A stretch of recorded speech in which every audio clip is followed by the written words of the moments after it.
Assalamualaikum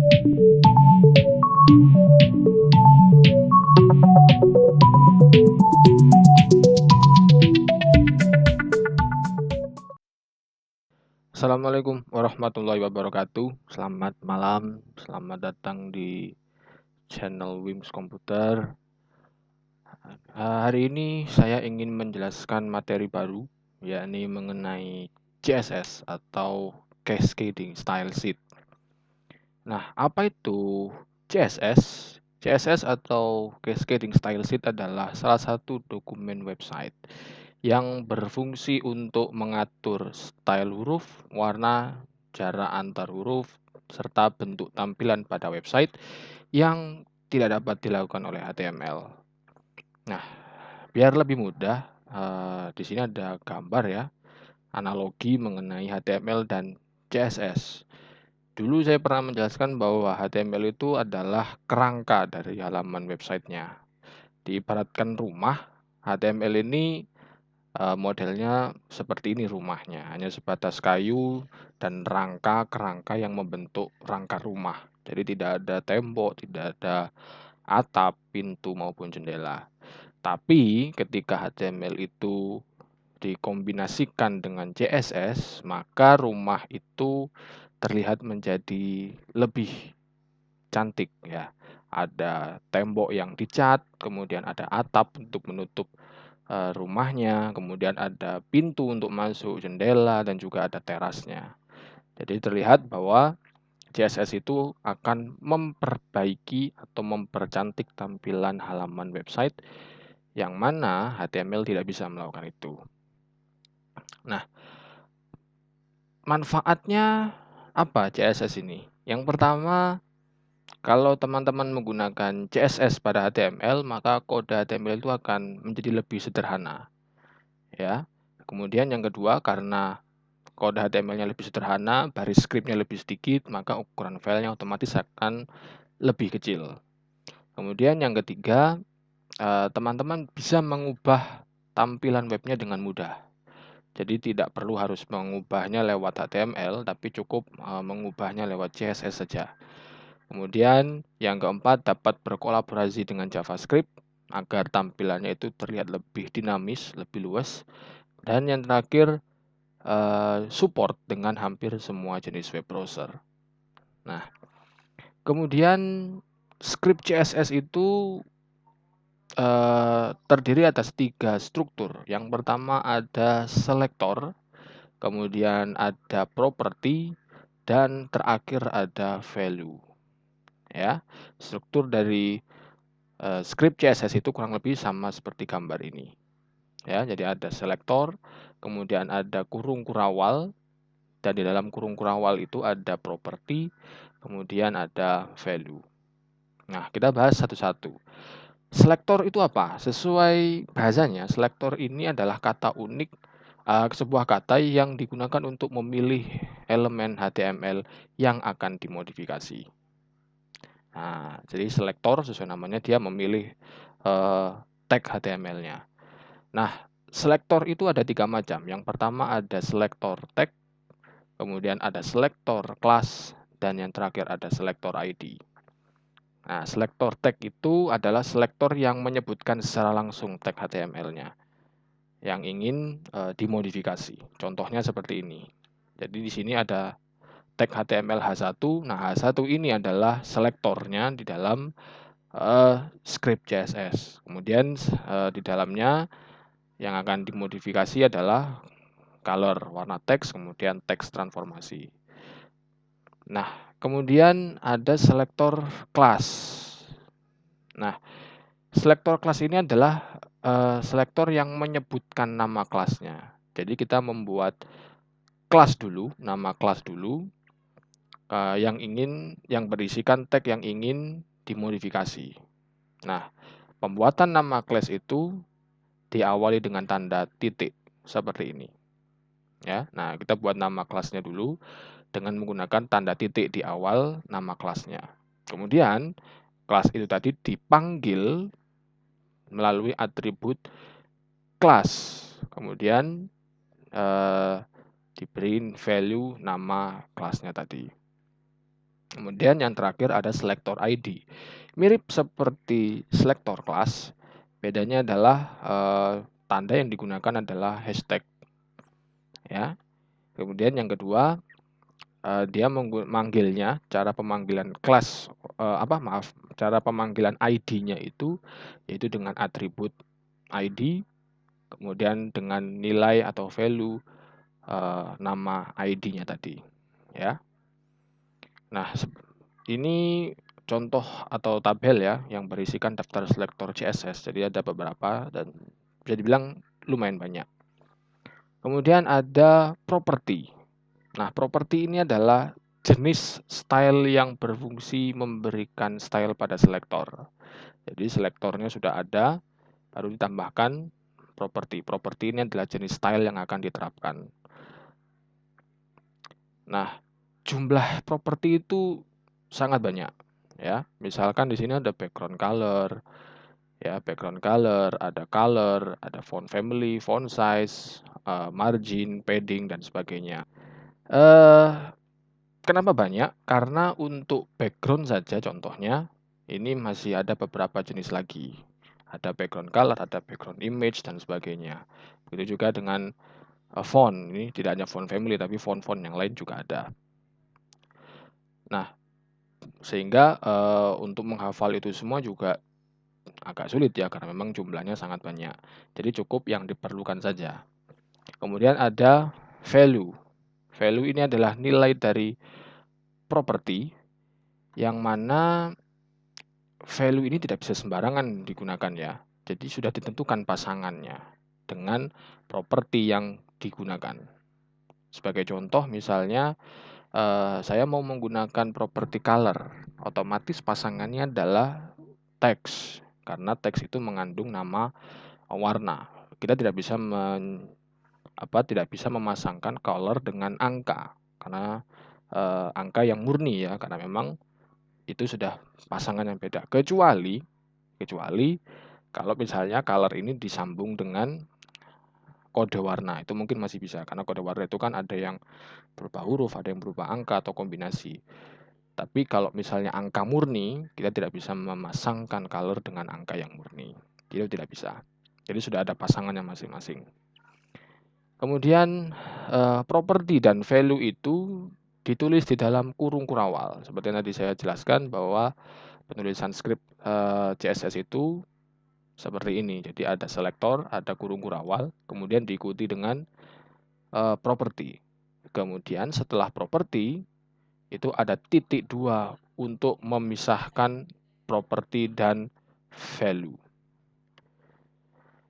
Nah, kemudian yang terakhir, script dari CSS itu harus diakhiri dengan titik koma. Ya, kemudian baru ditutup dengan kurung kurawal kembali. Nah, jadi seperti itulah penulisan yang benar untuk script CSS.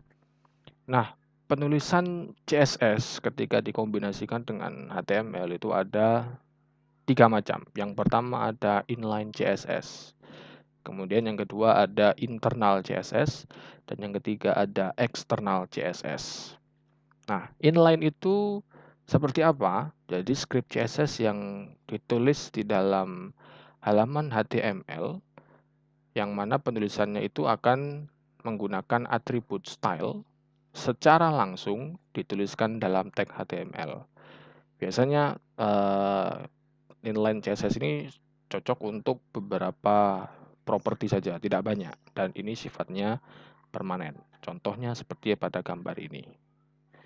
Ya, seperti ini. Jadi, dia ditambahkan atribut style di dalamnya, di dalam tag yang ingin dimodifikasi.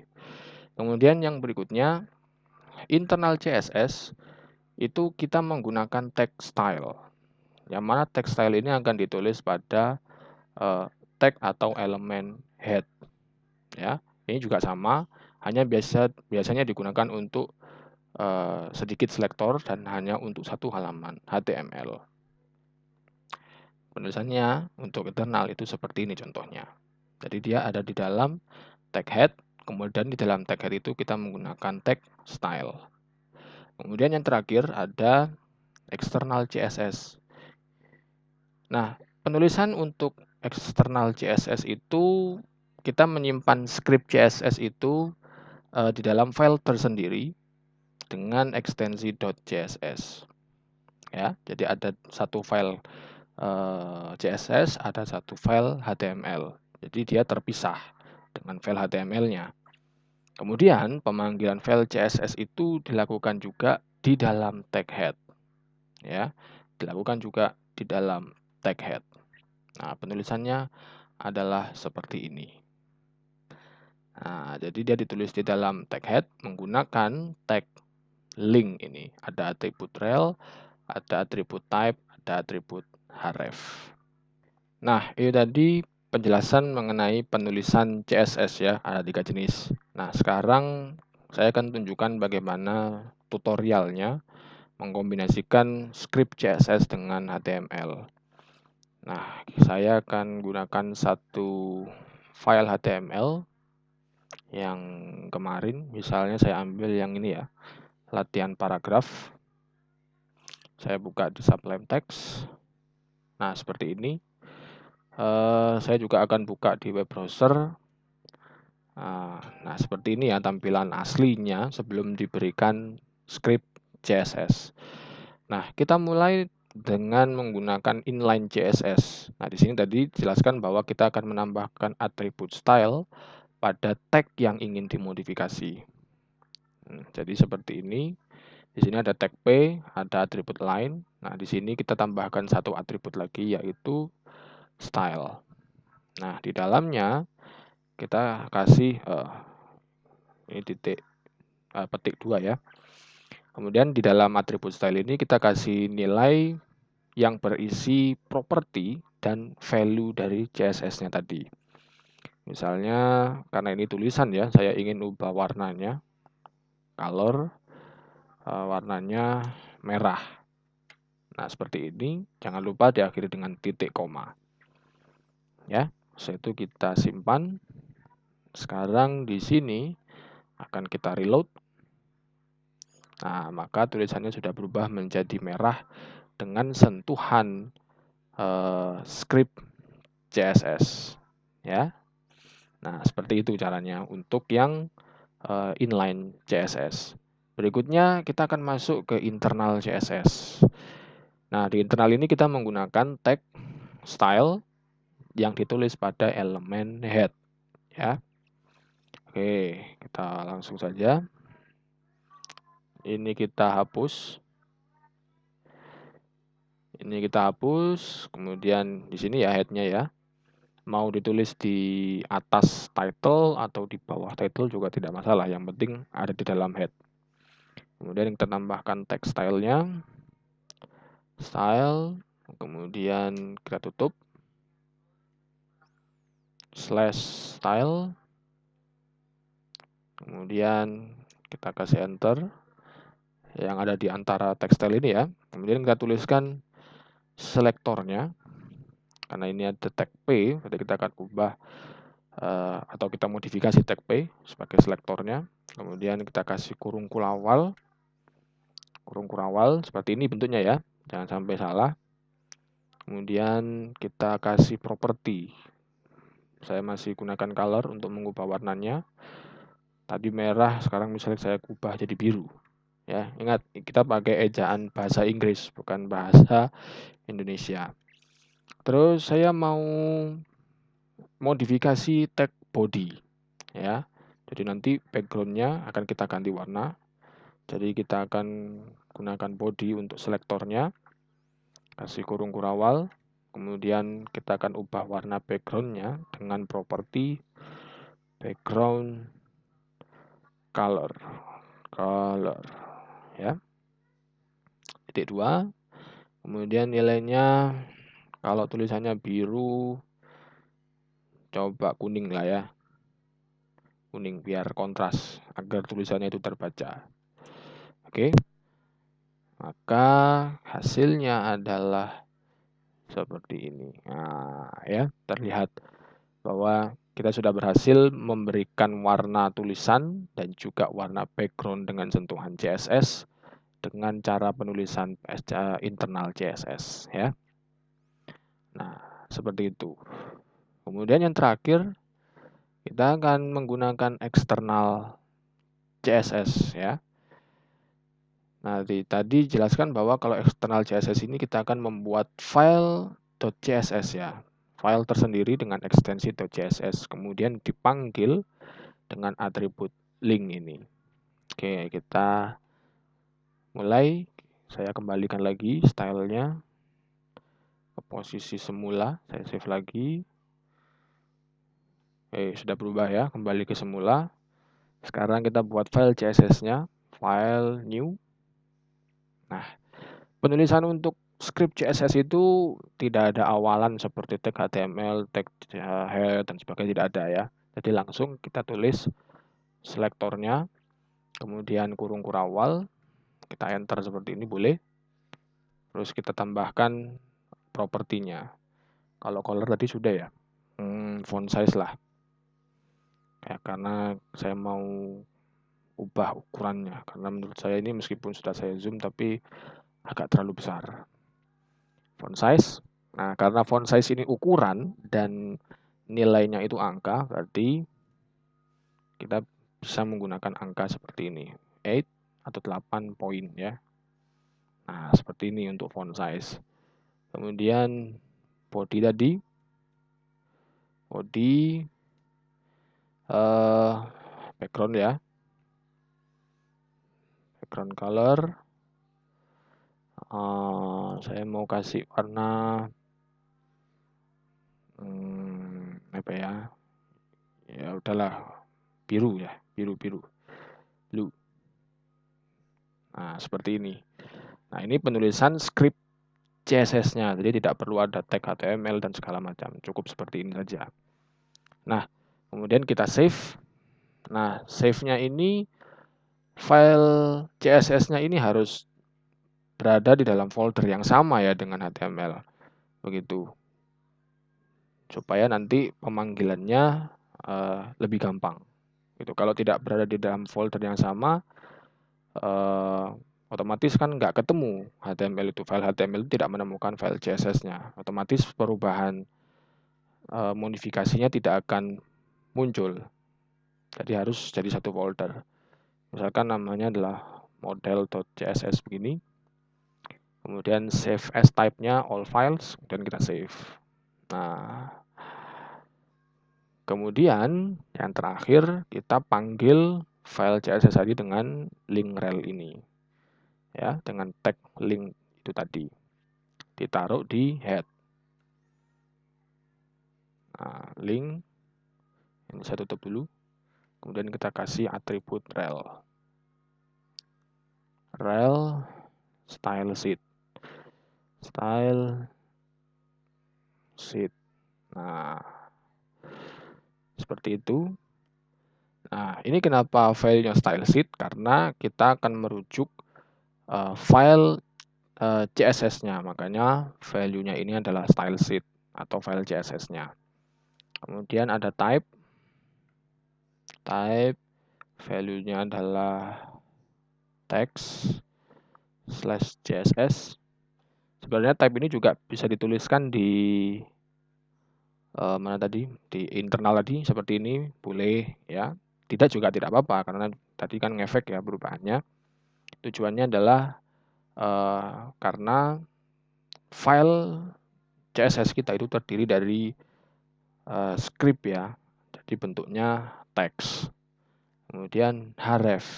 Ini merujuk pada nama filenya. Penulisan nama file di href ini harus sama persis dengan yang tadi kita buat di sini, ya. Nah, model tulisan kecil semua .css. Kalau berbeda satu huruf, itu juga otomatis file HTML tidak akan menemukan file CSS yang tadi kita buat karena penulisannya sudah berbeda.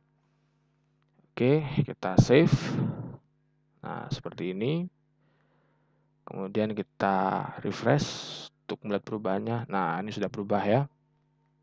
Sudah berubah, tulisannya sedikit lebih kecil dari sebelumnya karena tadi ukurannya adalah 8 poin. Nah, 8 poin. Kemudian background colornya juga sudah berubah menjadi biru. Ya. Nah, Kalau misalnya teman-teman mau menambahkan lebih dari satu properti misalkan di dalam sini, bisa, tapi syaratnya harus tetap berada di dalam kurung kurawal, ya. Karena kalau di luar ya nggak akan kebaca, ya. Jadi harus berada di dalam kurung kurawal. Misalnya di sini saya ubah warna tulisannya ya. Nah, warna tulisannya karena ini tadi hitam, agak sulit dibaca, jadi saya akan gunakan warna hijau, green seperti ini. Nah, dari reload, oh malah nggak kelihatan, malah tidak terbaca ya. Berarti yellow sajalah yang lebih kontras, kuning. Nah, seperti ini. Oke, saya rasa untuk CSS itu untuk sekarang sudah selesai. Mungkin nanti akan ada tambahan file atau video mengenai CSS lagi ya, untuk yang lebih detail lagi. Jadi untuk itu supaya nanti kalau misalnya saya tambahkan di video ini mungkin nanti akan lebih panjang ya. Jadi untuk sementara seperti ini dulu konsep awal atau konsep pokok dari penulisan CSS pada HTML. Terima kasih sudah menonton video ini. Jangan lupa subscribe channel Wims Komputer, dan semoga ilmu yang saya berikan ini bermanfaat untuk teman-teman semua. Terima kasih. Wassalamualaikum warahmatullahi wabarakatuh. Sampai jumpa di video selanjutnya.